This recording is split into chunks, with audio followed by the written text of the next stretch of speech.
ყოველი სასესიო კვირის ორშაბათ დღეს რამდენიმე საკადრო გადაწყვეტილება მივიღეთ პარლამენტის შიგნით, როგორც უკვე ამის შესახებ გქონდათ ინფორმაცია, პირველი ეს იყო უმრავლესობის ლიდერის არჩევა და აქ მე დამიჭირეს ხარი, ეს ინფორმაცია წინასწარად იყო ცნობილი. ასევე ჩვენ რამდენიმე გადაწყვეტილება მივიღეთ, მათ შორის უმრავლესობა ვაკანტურ პოზიციაზე, რომელიც გათავისუფლდა ვიცე-სპიკერის ადგილზეა საუბარი ირაკლი ჩიქოვანის თავდაცვის მინისტრად გადასვლის შემდეგ, წარადგენს პარლამენტს წარუდგენს ასარჩევად ნინო წილოსანს. ასევე ერთხმად დაუჭირა ფრაქცია ქართულმა ოცნებამ ხარი ფრაქციის თავმჯდომარედ, ან ჩემ როდესაც მე უმრავლესობის ლიდერად ამირჩიეს, ამის შემდეგ მოხდა ეს კენჭისყრა რატი იონათამიშვილს. ფრაქციის თავმჯდომარის პირველი მოადგილე ასევე პირველ მოადგილედ არჩეული იქნა გიორგი საგარეიშვილი. მას შემდეგ რაც ნინო წილოსანი არჩეული იქნება პარლამენტის მიერ ვიცე-სპიკერად, თავისუფლდება მისი ადგილი, ანუ აგრარული კომიტეტის თავმჯდომარის ადგილი და აქ ჩვენ წარვადგენთ მის პირველ მოადგილეს გელა სამხარაულს, ხოლო პირველი მოადგილის აგრარული კომიტეტის თავმჯდომარის პირველი მოადგილის პოზიციაზე ირაკლი დაჩი ბერაიას. ეს საკადრო გადაწყვეტილებები იქნა დღეს მიღებული, ზოგი მათგანი უკვე შევიდა ზალაში, ასე ვთქვათ, რაც შეეძლო უმრავლესობას და ფრაქცია ქართულ ოცნებას გადაეწყვიტა, ხოლო პარლამენტის გადასაწყვეტ საკითხებთან დაკავშირებით ჩვენ წარვადგენთ შესაბამის თანამდებობებზე ჩვენს კოლეგებს. რაც შეეხება მიმდინარე კვირის დღის წესრიგს. ხვალ მოგეხსენება ტრადიციულად იქნება პოლიტიკური დებატები, ასევე ჩვენ განვიხილავთ საარჩევნო კოდექსში ცვლილებებს და აქ მინდა წინასწარვე, ვიდრე თქვენს კითხვებს გავცემ პასუხს, ერთი არგუმენტი იმ არგუმენტებთან ერთად, რომელიც ამ დღეების განმავლობაში იქნა მოტანილი, თქვა, როდესაც ჩვენ განვიხილავთ ამ საკითხს და ვამბობთ, რომ არ აქვს ევროპაში ცივილიზებულ სამყაროში პრეცედენტი ზუსტად იმ კონკრეტულ მაგალითს, რაც გვაქვს ქართულ კანონმდებლობაში. აქვე ალბათ მოსახლეობა უნდა იცოდეს, რომ ვინმე არ დაიტოვოს სივრცე სპეკულაციებისთვის და არ მოახერხოს ზოგიერთი არხიდან განსაკუთრებით მაყურებლის თუ ამორჩევლის თუ ჩვენი მოქალაქეების მოტყუება, რა განსხვავებაა კომისიის წევრსა და თავმჯდომარის მოადგილეს შორის. ერთადერთი განსხვავება არსებობს, ეს არის ის, რომ ერთნაირი ხმა აქვთ, როგორც კომისიის წევრს, ესე თავმჯდომარის მოადგილეს. ერთადერთი განსხვავება არსებობს ის, რომ თავმჯდომარის არ ყოფნის შემთხვევაში მოადგილე ასრულებს მის მოვალეობას. ანუ მთელი ეს ბრძოლა ახლა მიმდინარეობს იმისათვის, რომ არ ვიცი, გადამეტებულად არ მოგეჩვენოთ, ან უტრირებულად თავმჯდომარის რაღაც რომ დაემართოს. ან რომ შექმნან სიტუაცია, რომ თავმჯდომარე არ ყავდეს ცენტრალურ საარჩევნო კომისიას, ამ დროს ოპოზიციონერმა უნდა ჩაატაროს არჩევნები. რეალურად მთელი ბრძოლა მიმდინარეობს ამაზე, რომ არიან ჩასაფრებულები, მეტი განსხვავება არ არის, შეგიძლიათ მოიკითხოთ, წაიკითხოთ თავადვე. რაღაც მომენტში იქნება აღმოჩნდეს, რომ თავმჯდომარეს, ცესკოს თავმჯდომარეს შეექმნას პირობები ის ვერ იყოს, ვერ ასრულებდეს მოვალეობას, არ იყოს თავის ადგილზე, რა ფორმით არ ვიცი, რა მოლოდინი აქვს და მისი მოვალეობა შეასრულოს ოპოზიციონერმა მოადგილემ, ანუ ოპოზიციამ ჩაატაროს არჩევნები. აი ეს არის მარტივი ამბავი, რაც შეგვიძლია ჩვენ დამატებით ვთქვათ. გავაგრძელებთ დღის წესრიგს. 4 შაბათს ჩვენ გვექნება ფინანსთა მინისტრის საათი, მინისტრის საათი იქნება და გვესტუმრება პარლამენტის ფინანსთა მინისტრი. 5 შაბათს იქნება პარლამენტის თავმჯდომარის წინაწლის ანგარიში, ხოლო პარასკევს პენსიებთან დაკავშირებული საკითხი გახსოვთ ალბათ, ჩვენ გვეყოლება ეროვნული ბანკის ხელმძღვანელი და მასთან იქნება ინტერპელაციის წესით შეხვედრა საქართველოს პარლამენტში. ეს არის მიმდინარე კვირის დღის წესრიგი, ხოლო პოზიციებთან დაკავშირებით უკვე მოგახსენეთ. გისმენთ ყურადღებით და ველოდებით თქვენს კითხვებს. გამარჯობა. დიახ.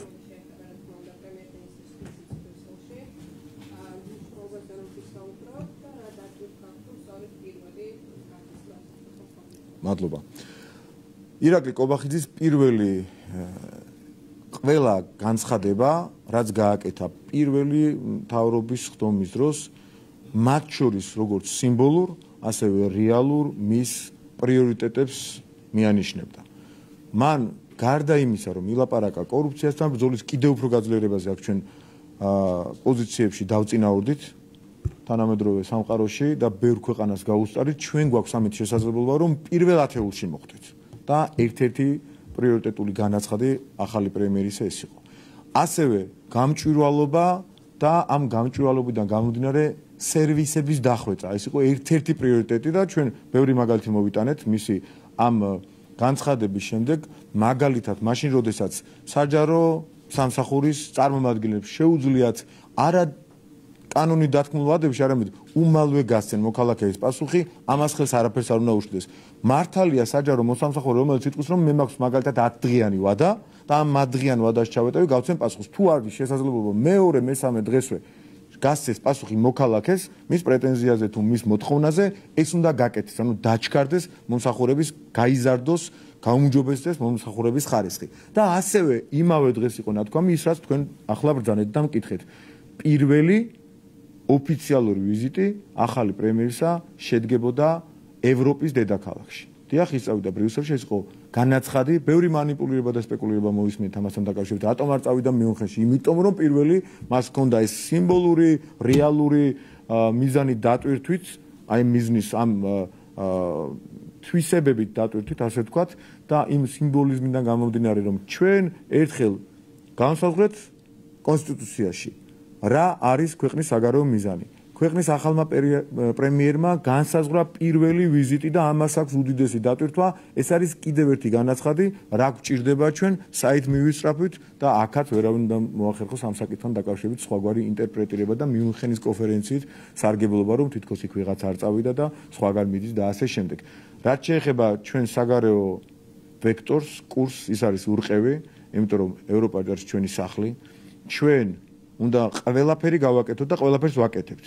იმისათვის, რომ ევროპული ოჯახის სრულფასოვანი წევრები გავხდეთ და არა მხოლოდ ასე სიტყვები და ზოგადად, არამედ ჩვენ გვაქვს კონკრეტული შედეგები 2012 წლიდან მოყოლებული, რის მსგავსის მანამდე არ გქონია. რაც არ უნდა ვილაპარაკოთ ეხა, რაც არ უნდა ერთმანეთს ვეკამათებოდეთ რაღაც თემებზე, ასოცირების ხელშეკრულება, თავისუფალი ვაჭრობის ხელშეკრულება, ვიზა ლიბერალიზაცია და ბოლოს კანდიდატის სტატუსი, ეს არის კონკრეტული შედეგები, რომელიც ხელის გულზე დევს.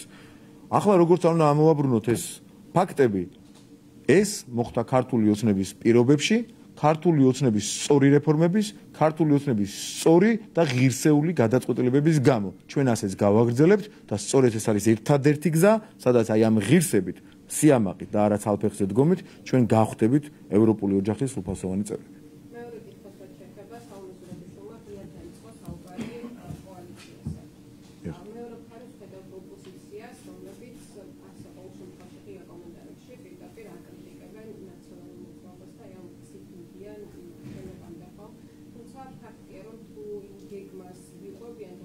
დიახ.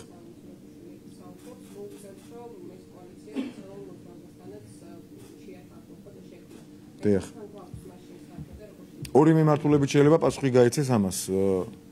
ეს მარტივი და ამავდროულად მიწევს თქმამ დაბიო პიარია ნაცმოძრაობისა თავად. იქიდან გამომდინარე, რომ ყოფილი ნაცები პრაქტიკულად არ არსებობენ.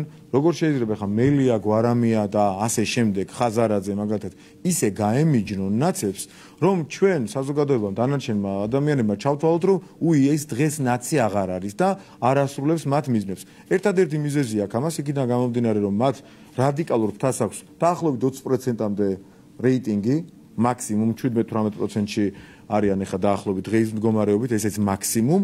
დანარჩენ 20%-ზე, რომელიც საბოლოო ჯამში შუაში, ასე ვთქვათ, და გადაუწყვეტელ ნაწილს წარმოადგენს, აი ამ ხმებზე მიდის ნადირობა პირდაპირ ამ სიტყვის მნიშვნელობით და რადგან იქ პოტენციალი მეტი არ აქვს და 20%-ს ვერაფრით ვერ აცდებიან ნაცები და ხუთიანის ფაქტორი ეგრეთ წოდებული ბჭყალებს როგორც თავად ამბობენ, ვერ აცდება ამ 20%-ს უკვე დარწმუნებით იციან, ცდილობენ რომ 20%-ის ზევით მათგან გამიჯვნით მოიპოვონ ნდობა. ეს არის და ეს იმ 20%-ს ყველა ემუშავება, მათ შორის გაგიმხელდა და ქართული ოცნებაც. ბუნებრივი ამბავია, იმიტომ რომ 20% გადაუწყვეტელი არის ის, როგორც ექსპერტები ამბობენ ხოლმე, სამიზნე ჯგუფი, რომელსაც ყველა ემუშავება, ყველა პარტია და რომ დარჩნენ იმად, რაც არიან და არ ითამაშონ არა ნაცის როლი, ამ შემთხვევაში თავის ბოლო რადიკალურ ამომრჩეველს ასე დავარქმევ ამ შემთხვევაში უკაცრავად ყველასთან, ოღონდ ისინი ასე მოიხსენიებენ, იმიტომ რომ რადიკალებს უჭერენ მხარს, მათი ამორჩევლისგან დამატებით ვერავის მხარდაჭერას მიიღებენ. ამიტომ თამაშობენ ამას და სალომე ზურაბიშვილს რაც შეეხება, ის გახდა ჩვეულებრივი ერთი რიგითი ოპოზიციონერი, რომელმაც არაერთხელ დიპლომატიურ სკანდალში გახვია უკვე ქვეყანა, დადის და ისმენს ხან ბალტიისპირეთის ქვეყნების ზოგიერთი წარმომადგენლისგან, რომ სანქციები უნდა დაუწესოთ რუსეთს და გავანადგუროთ ქართული ეკონომიკა. ხან ის რომ თურმე მიხეილ სააკაშვილი ყოფილა მოდერნიზაციის სიმბოლო აგერ 2 დღის წინ და უპასუხო ტოვებს ამ ყველაფერს, რომ ის მოდერნიზაციის სიმბოლო კი რა ჩვეულებრივი კრიმინალია,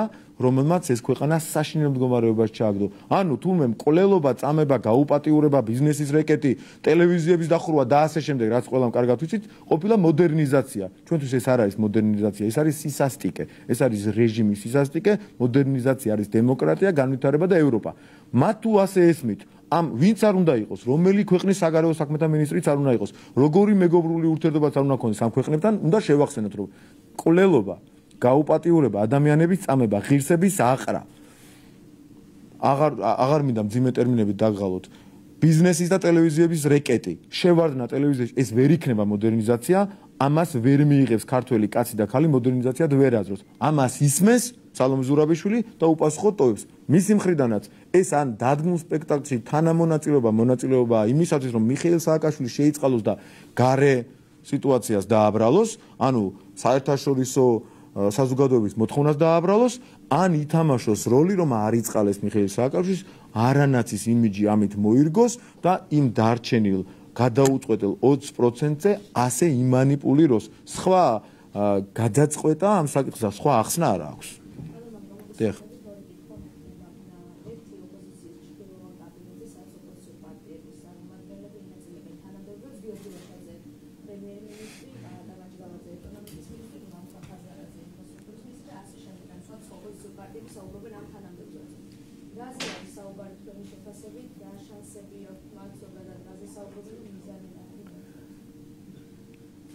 ჩემი აზრით, რადგან თქვენ რუსთავიორი ხართ, რუსთავიორზე იყო ხო დღეს ეს ამბავი. რადგან ისინი სხედან და წერენ ამ თანამდებობებს და სახელებს და გვარებს, ესე იგი ეს ხალხი მარტო კი არ იტყუება, რაღაცა თვით დაჯერება ერთმანეთსაც ატყუებენ. ანუ ხალხს კი არ ატყუებენ, მარტო ერთმანეთსაც ატყუებენ. და როდესაც თქვენმა ასე ვთქვათ, კითხვაში წინამორბედმაც წეღანებს მკითხა, როდესაც ისინი ლაპარაკობენ კოალიციაზე, იქ ხო დომინანტი ნაცმოძრაობაა. არ არსებობს ოპოზიციური კოალიცია, დღეს არსებობს მხოლოდ ნაცური კოალიცია, იმიტომ რომ ერთადერთია ნაცმოძრაობა, რომელიც გარანტირებულად სამწუხაროდ, გარანტირებულად ახავს ბარიერს.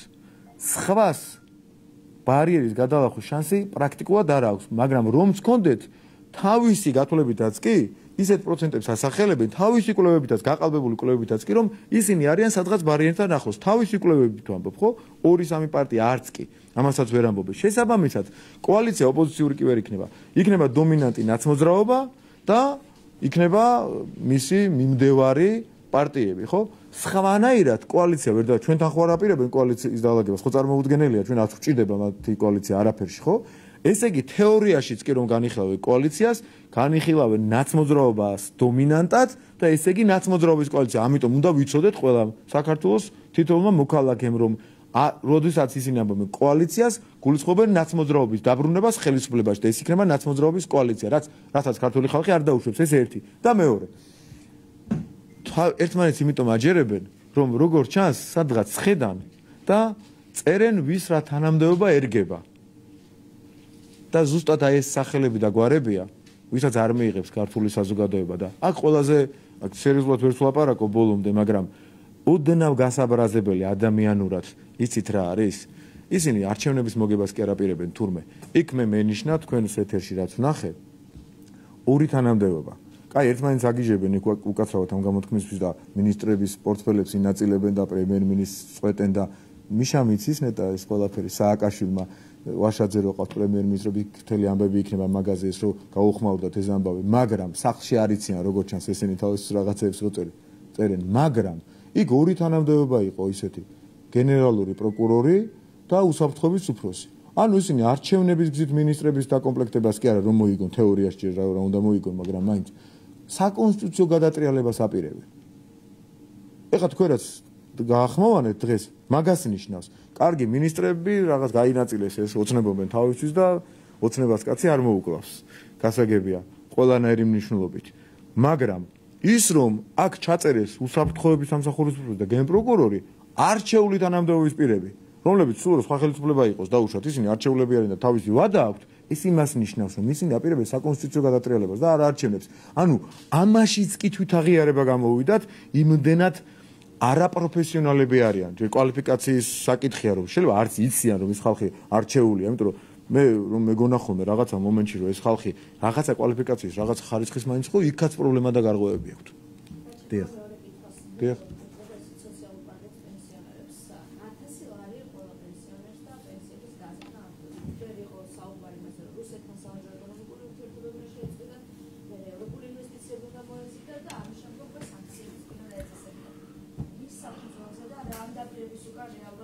თაღლითი რის თაღლითია რომ არ მოატყუოს ვიღაცას აუცილებლად მოატყუოს, იმიტომ რომ ერთი ორი კაცი ხო ხმამს მიცემს საბოლოო ჯამში მაინც. თაღლითის მთელი პროფესიონალიზმი თაღლითობაში ის არის, რომ მარტო იმას კი არ გაჯერებს, რომ 17 მილიონი ისე ესხა თავისი მეგობრისგან, რომ თურმე იმ დღეს მისივე ბანკიდან გამოუტანია და არაფერი იცოდა. მისი პროფესიონალიზმი ამ მიმართულებით თაღლითობაში იმაში მდგომარეობს, რომ ვიღაცას უნდა მოატყუოს და დიახ, სამწუხაროდ აღმოჩნდებიან ადამიანებიც, ეს ადამიანები იქნებიან ცოტანი, ვინც დაიჯერებენ მისი ყოფილი რაღაც ისის მოგონილი იმიჯის გამო, ხაზარაძეს გულისხმობ, რომ თან შეიძლება რუსეთს სანქციები დაუწესო, საქართველოს ეკონომიკა ჩამოაქციო და თან პენსია 1000 ლარამდე გაზარდო. სამწუხარო რეალობაა, რომ მათ ქართულ საზოგადოებაზე ასეთი წარმოდგენა აქვთ, რომ დააჯერებენ, რომ ეკონომიკის ჩამოქცევის, რუსეთისთვის სანქციების დაწესების პირობებში პენსია გაიზრდება, გაორმაგდება და მეტი. თან ამავდროულად ერთი უხერხულობა მაქვს ამასთან დაკავშირებით. ძალიან ხშირად გვიკითხებიან ამ ბოლო დროს, რატომ აქცევთ ყურადღებას ლელოს? ამდენ ხელა ყურადღებას რატო უთმობთ? ყოველდღე ისმება თქვენ არაფერში არ გადანაშაულებთ ამ შემთხვევაში. თქვენი საქმე რო კითხვები დასვეს, ეს რაც ჩემი საქმეა, ცხოვრებაში აზრად არ მომივას, ჟურნალისტს უკან ნახო რა მიკითხოს და რა არა, ეს ჩემი საქმე ნამდვილად არ არის. მაგრამ თუ კი ყოველდღე კითხვებია, პასუხებს ვცემ და მე რატომ ებრძვით ლელოს გვეტყვიან. რამდენ კითხვასაც დამისვავთ, იმდენ პასუხს გაგცემთ ლელოზე. სხვა პარტიაზე დამისვავენ, იმაზე გაგცემთ პასუხს და მე და მათ ახსნეს როგორც მზარდი რეიტინგი მათი. ლელოს მზარდი რეიტინგის რა გითხრათ ახლა? ძალიან დიდი ბოდიში, ძალიან ისეთი უხეში, შეიძლება ძალიან საყვარელი შედარება იყოს. ბებია ჩემი რომ იზრდებოდა ბოლო წლების განმავლობაში, გარდაცვალებამდე, ჩემი უსაყვარლესი ადამიანი, ისე იზრდება მაგათი რეიტინგი, რა რეიტინგი უნდა გაიზარდოთ. ხო და ეხლა უკაცრავად ამ გადახვევისთვის. ხო და შესაბამისად ამისა არასერიოზული ხალხია და იმიტომ მოგვდის ჩვენ არასერიოზული საუბრები მათთან დაკავშირებით.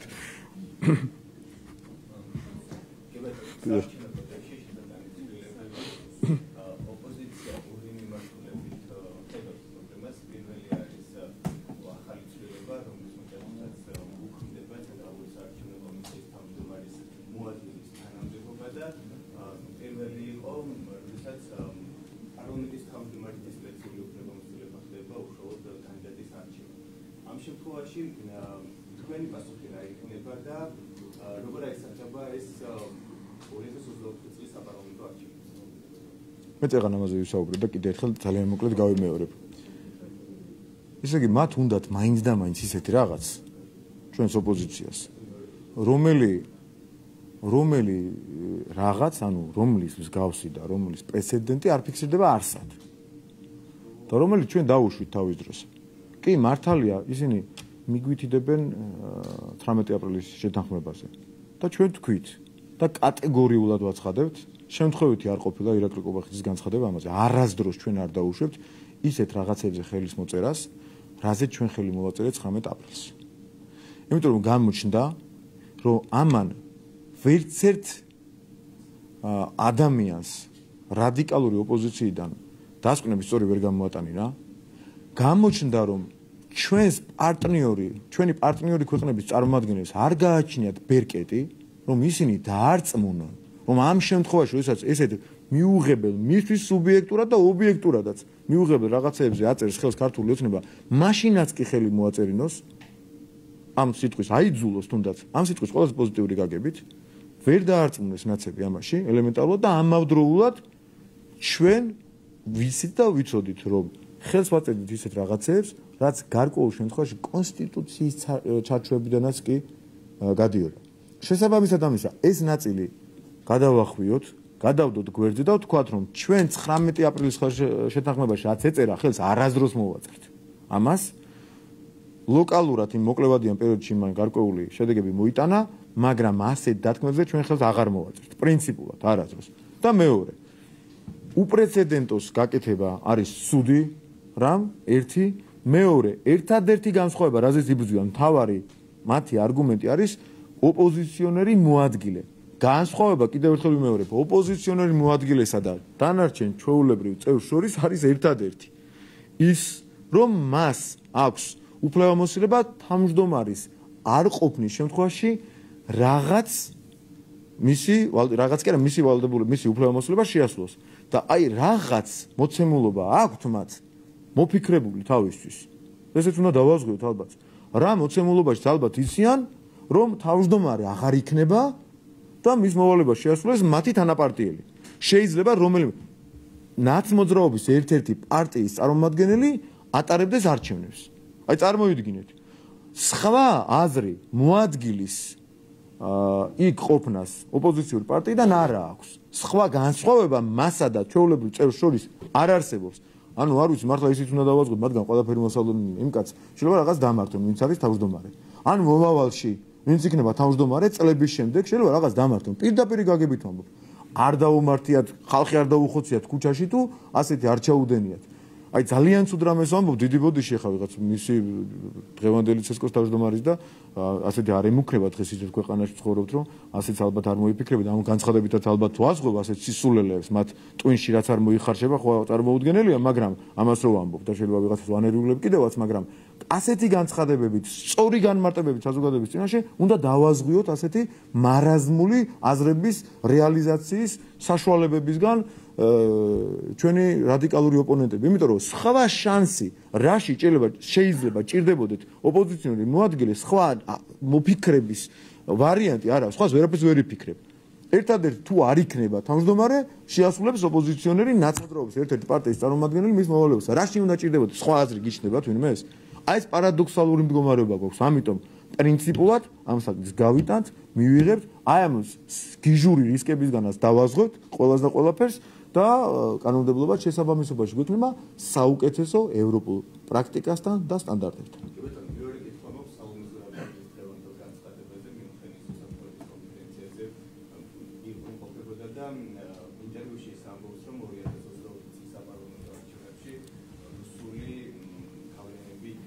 ეს რუსული ხომ უნდა ეხსენებინა და ნუ ასე თქვა გავლენებს მოარგო სიტყვა რუსული. დავალება აქვთ მათ. მოკლე პასუხი აქვს ძალიან.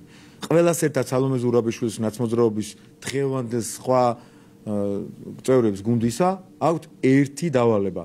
ყველაფერი უნდა იყოს რუსული, რაც ქართულ ოცნებას უნდა მიეწებოს. ეს დავალება აქვთ. ეხლა რუსეთი ჩაერევა, რუსეთი შეიძლება მართლა ჩაერევოს, მაგრამ ვისასრებულ კაცმა არის.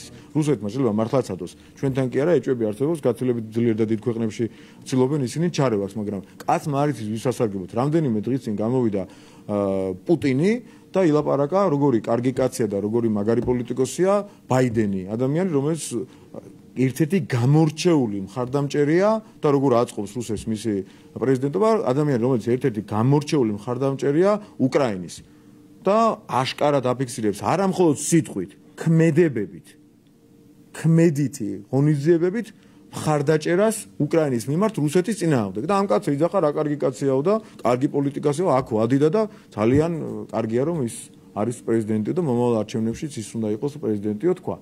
აი ეს არის ახლა რუსულ ლოგიკაზე რა გითხრათ. ვის დაეხმარება და სალომე ზურაბიშვილი თან მის ადგილზე რო ვიყო, ცოტა მოვერიდებოდი მე რუსეთთან დაკავშირებით რაღაცეების ლაპარაკს განსაკუთრებით მის ადგილზე რო ვიყო. და ამის მეტი შეიძლება არც იყოს სწორი რო ვილაპარაკო. ძანეთ თუ კიდევ კითხვა გქონდა. დიახ, გამარჯობა. ძანეთ დღეს ერთმანეთს მიმართ ისეთი კორექტულები ბრძანდებით რომ მიხარია რომ გიყურებთ. ეროვნულ დემოკრატიული ინსტიტუტი 2022 წლის არჩევნების წინ დიახ. მართლ პარტიასთან ოპოზიციასთან სამოქალაქო სექტორთან შეხვედრები თუ ერთობით ამ შეხვედრაში და როგორ ვახსენებთ ზოგადად ამ ინსტიტუტის როლს და დაპირებას წინასაარჩევნო გარემოში. ჩვენ მათთან თანამშრომლობთ ხოლმე, რა თქმა უნდა ხვდებით, რა თქმა უნდა ვუზიარებთ ბევრ დეტალს მათ შორის. ისიც კი მომხდარა, რომ ჩვენ შიდა სამზარეულოს დეტალებიც კი გაგვინდია მეტი სარწმუნოებისათვის, არ დაგიმალავთ. თუმცა გვისაყვედურია კიდევაც, იმიტომ რომ ჩვენ არ ვართ იმ რეჟიმში, რომ ჩვენი პარტნიორი ქვეყნის წარმომადგენლები არიან, ჩვენი სტრატეგიული პარტნიორი ქვეყნიდან არიან და ჩვენ მათ არ შევეკავებთ, რამაზე ვკამათებთ ხოლმე. მათ შორის მათთანაც აირაისთან, ინდიაისთან, სხვა ძალიან ავტორიტეტულ ორგანიზაციებთან ბევრი კამათი მოგვწია. მაგალითად, ბოლო კამათი ერთ-ერთი, რომელმათგანთან არ ვიტყვი უხერხულობას არ შექმნი, იყო იმასთან დაკავშირებით, რა რეიტინგებით მათ დადეს კვლევით. მაშინ, როდესაც ისინი დღემდე თანამშრომლობენ ნაცმოძრაობის სატელიტ ორგანიზაციასთან, რომელიც ატარებს დღემდე გამოკითხვებს ველზე.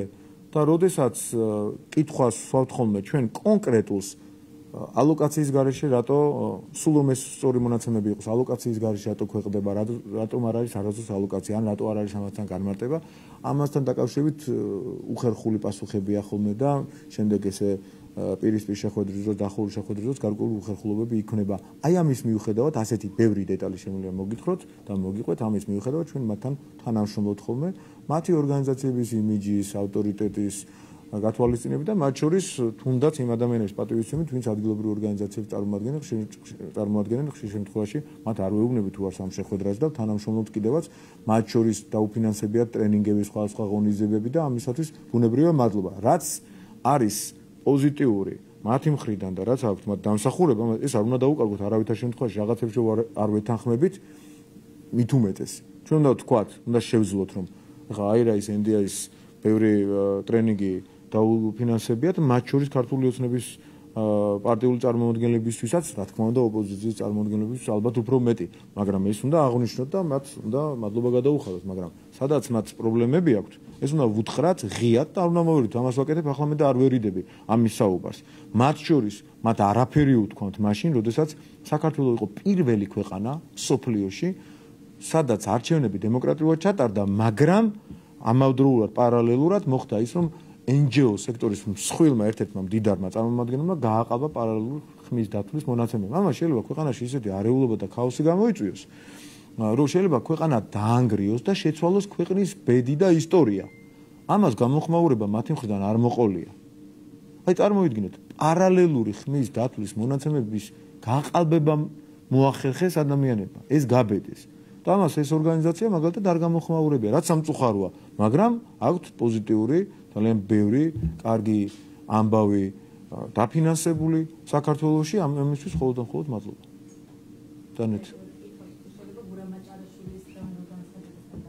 რა ბრძანა ბატონმა გურამმა? მუქარით როგორ იმუქრება? დავემუქრები ამ მუქარითო? როდის? დიახ.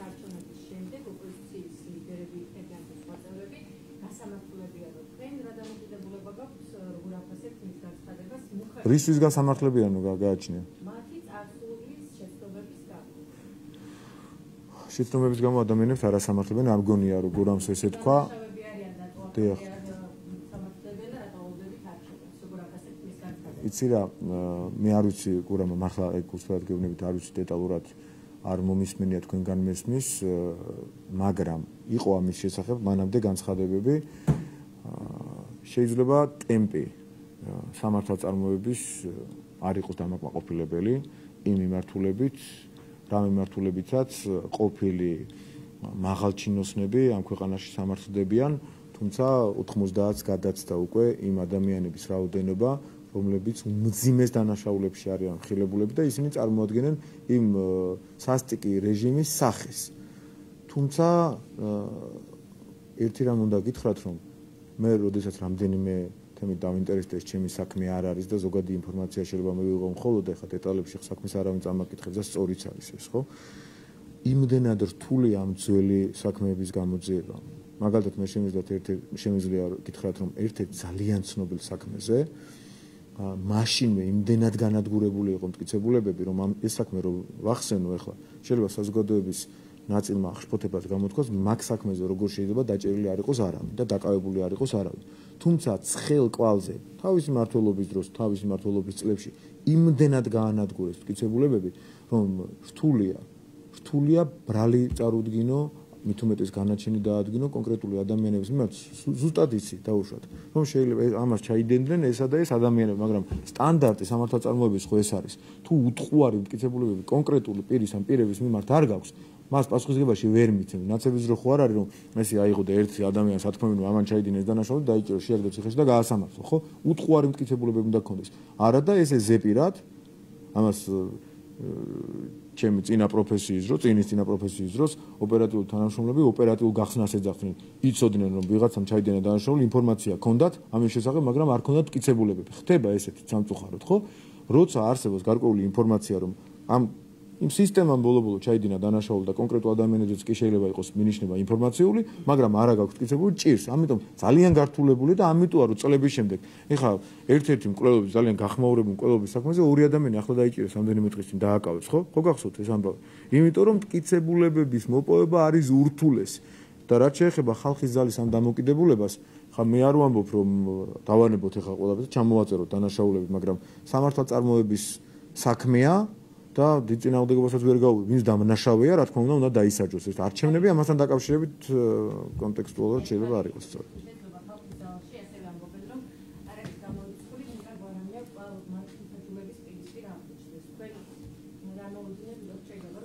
მე სახელებს და გვარებზე არ ვილაპარაკებდი. თუ კი ვინმეს დანაშაული აქვს ჩადენილი წარსულ დროში თუ დიდი ხნის წინ ნამდვილ სიტუაციაში თუ ახლო წარსულში ყველანაირად დაისაჯოს ბუნებრივია შესაბამისი მტკიცებულებებით და არა მტკიცებულებების გარეშე და თუ კი ნებისმიერ ადამიანს დამომტკიცდება დანაშაული ის უნდა დაისაჯოს. მე ამ ზოგადი შეფასების გარდა კონკრეტულს ვერაფერს ვერ დავამატებ ამასთან დაკავშირებით, იმიტომ რომ მე წინააღმდეგი ვარ ზოგადად რაღაც სტანდარტის დაწევის, ალბათ ისინი არ გულისხმობენ ამას, მაგრამ რა თქმა უნდა ადამიანებში არის გულწრფელი ემოცია ამასთან დაკავშირებით. იმ სისტემის თავარი შემოქმედები რატომ დადიან გარეთ და ხშირად ამაზე პრეტენზიასაც გვეუბნებიან ხოლმე და ეს აბსოლუტურად მესმის. კიდევ თუ არ არის კითხვები დავამთავროთ. ძანით. დიახ. დიახ. ამ პლატფორმას ნუ ამ კონფერენციაზე ერთად ბიზნეს ლიდერების ეცრებია, და არის კრიტიკა ესეც რომ ქართული ოცნების ხელისუფლების პირობებში არ ხდება ამ პლატფორმის სპეციალურად გამოყენება იმისთვის რომ მოვიზიოთ ინვესტორები, დიახ. დიახ. თუ შეიძლება რომ აი ამის დაპასუხოთ არა, რა პასუხი უნდა ქონდეს, უკვე იგონებენ. საგარეო საქმეთა მინისტრით არის წარმოადგენილი ქართული დელეგაცია. ანუ თუ კი რომელიმე ქვეყანა შეიძლება იყოს წარმოადგენილი უმაღლესი თანამდებობის პირებით, ერთ-ერთი ჩვენ ვართ და თქვენ იცით რომ არაერთი ქვეყანა ევროპის მათ შორის მიუნხენის კონფერენციაზე წარმოადგენლია ისე რომ მათ ამ დელეგაციებს ხელმძღვანელობს საგარეო საქმეთა მინისტრი დელეგაციაში სხვა წევრებიც არიან. ამიტომ ის იმდენად მოგონილია რომ სერიოზულ პასუხსაც ვერ გავცემდით ამასთან დაკავშირებით. უბრალოდ იგონებენ რაღაც არგუმენტებს და ამ თავის მოგონილ არგუმენტებზე მე თავს იბრაზებენ. ასევე ამბობენ რომ ამ ბიზნეს ლიდერებს შორის ესეთი მსხვილი კომპანიების წარმომადგენლებიც არიან, რასაც ხშირად ამბობენ მათ შორის პროფესიონალური მედიების არიან, და რა უნდა იქნაო ქართულ ოცნებაზე ხო არ იცით? გავიგე, მაგრამ რა უნდა გვექნა, ანუ რა ვინ უნდა წასულიყო? ვის გვთავაზობენ რა აბა? რა იციან იმათმა ეფექტი აქვს თუ არა ვიცი? ჩვენ კონფერენცია დამთავრებული არ არის, ეფექტი არა აქვს. ეგ რას გავს იცით? ერთ-ერთი ნაცი რომ გამოვიდა, გახსოვთ? ნაცმოძრაობა ახალი დამარცხებული გვყავდა და გამოვიდა და აბა სად არის სახნავს ათესებიო, როდის რა უქენითო იმასო პირველივე ხტომაზე რო თქვა. ერთი კვირა რო არ იყო გასული, იმას გავს, ეფექტი არ აქვს, ეფექტი ექნება შეხვედრას გარკვეული დროის შემდეგ. და სისულელებს ვლაპარაკობენ ურჩევ რა. მე მგონი კი ბატონო, მორჩილად გისმენთ.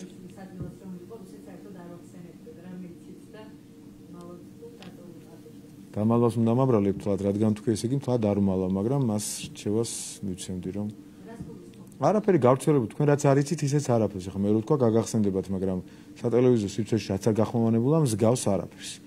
გახმოვანებულა, მაგრამ მე მაინც პოლიტკორექტულობის გამო მოვერიდებოდი ამაზე საუბარს. მადლობა ნახვამდის.